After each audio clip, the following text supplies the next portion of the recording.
Hey y'all, it's West Virginia History with Mrs. B. It's her less than better half, Dave, here with you to continue on our West Virginia weekend road trips. And today we are headed to a very, very special place, my hometown of Charleston, the county seat of Kanawha County, the state capital here in West Virginia. And it has been a very vital role in the state's history. Being located along the Great Kanawha River, it has been important in so many aspects, from the salt industry, J.Q. Dickinson just outside of town in Malden, to the coal industry, to getting the coal from the fields out across the country, to the very valuable chemical industry that we saw dominate the area during the early 20th century. So Charleston's been a major player in the state's industry. Some of the things that you can do in Charleston: walk around the Sunrise Carriage Trail in the South Hills neighborhood, the historic Craig Patton House, which has a lot of history there, just east of the city. And of course, the city parks as well. Coonskin Park, located east of the Elk River, and Cato Park on the west side. You can also see historic districts like the East End Historic District, the Edgewood Historic District, the Luna Park Historic District down on the flats, the west side, and Kanawha State Forest just outside of the city in Loudondale. A lot of great places to eat in Charleston as well. We can list those on and on. Soho's, the Capitol Market, which the Capitol Market in and of itself is an amazing place to go. You've also got 1010 Bridge up at the shops at Bridge Road, owned by Chef Paul Smith. Lola's is up there on Bridge Road as well, some of the best pizza in the city of Charleston. Downtown, you got Bricks and Barrels, you've got Pies and Pints. Ellen's Ice Cream, also owned by Chef Smith, with some of the best homemade ice cream in the state. He also owns a restaurant called The Pitch over in Dunbar at the former Shawnee Park. And there's just so much to do in the capital city, like during this time of year, the summer, Live on the Levee on Friday nights. The Charleston Regatta is back, Symphony Sundays, Multifest, Christmas, the Holly Jolly Brawley Walkway, and Christmas over at Gomart Ballpark there. Lots of outdoor sports in Charleston. They go at Lately Field. In the National Cycling Professional Road Championships, we just had those last week. The new soccer fields over at Shawnee Park, the Clay Center, there's always something going on there. There is something for everybody in the city of Charleston, and we're going to throw things to Sam to tell you all about what you can do, where you can stay, and what you can eat in the capital city of Charleston, West Virginia. Enjoy. Hello, my name is Sam Varney. I am a student of Ms. Barnett Miller's West Virginia history class. And for this assignment, we did a West Virginia road trip planning. And for part one, I have picked Charleston, West Virginia.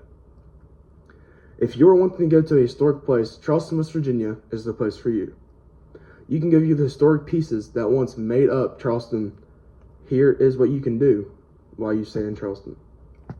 For the first thing I picked was the West Virginia State Museum. The State Museum covers history all the way from 300 million BC to the present day. It has history from the Civil War and has old-time glass bottles. It has enough history to keep a tourist occupied for the whole day. And a cool thing is that their history is in chronological order. The second thing I've picked is the J.Q. Dickinson Salt Works. J.Q. Dickinson Salt Works is one of the biggest salt industries in the United States and the biggest producer in West Virginia. They have been making salt since the 1940s, and you can tour the place and harvest your own salt. The tour consists of showing the solar-powered process of how they make salt, and you can end your tour with trying their salt and purchase their products. The third thing I have picked is the Capitol Market. The Capitol Market can be considered a place to eat at, a shopping market, and a flower market. Capitol Market is located in a renovated freight station in the 1800s. It is allegedly designed to capture the essence of an outdoor flower market and host many outdoor shops featuring fresh, simple food to gourmet food. At the full-width scale restaurant featuring Italian cuisine.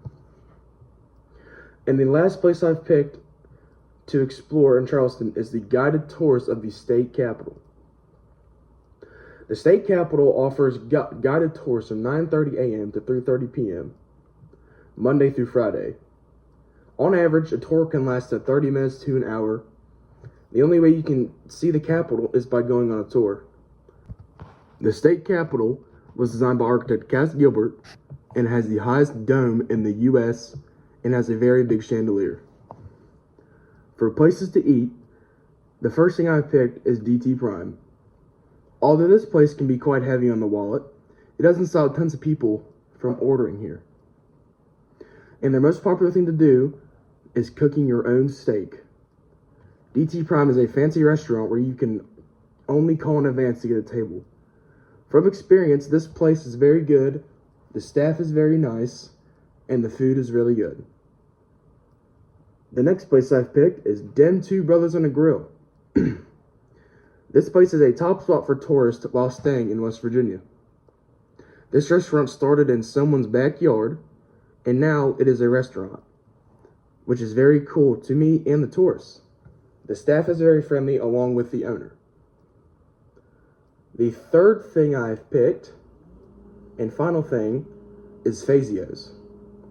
Fazio's is an Italian restaurant located right by the Elk River. It offers steaks, seafood, and pasta.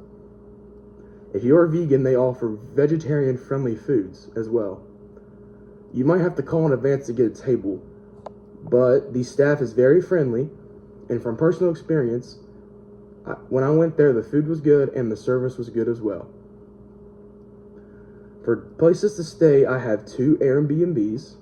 The first one is a 4-bedroom, 1-bathroom home, and the site says this 1930s charmer is situated in the South Hills, a quaint neighborhood in Charleston, West Virginia. Within walking distance, there are parks, restaurants, coffee, and trails for walking or jogging.